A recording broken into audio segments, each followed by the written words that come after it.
The Book of 1 Samuel. Chapter 31. Now the Philistines were fighting against Israel, and the men of Israel fled before the Philistines, and fell slain on Mount Gilboa. And the Philistines overtook Saul and his sons, and the Philistines struck down Jonathan, and Abinadab, and Malchishua, the sons of Saul.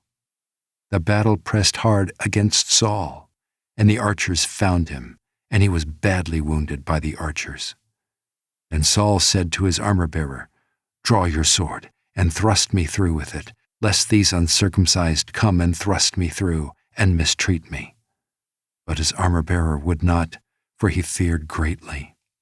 Therefore Saul took his own sword, and fell upon it.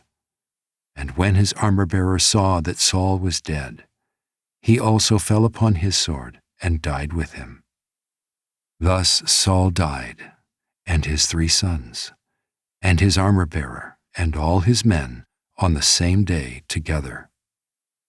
And when the men of Israel who were on the other side of the valley, and those beyond the Jordan saw that the men of Israel had fled, and that Saul and his sons were dead, they abandoned their cities and fled, and the Philistines came and lived in them.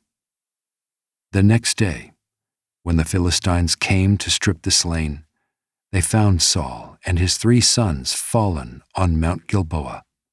So they cut off his head and stripped off his armor, and sent messengers throughout the land of the Philistines to carry the good news to the house of their idols and to the people.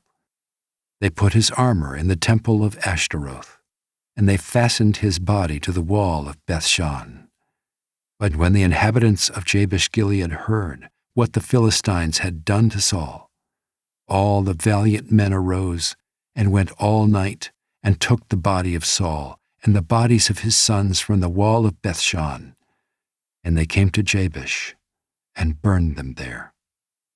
And they took their bones and buried them under the tamarisk tree in Jabesh, and fasted 7 days.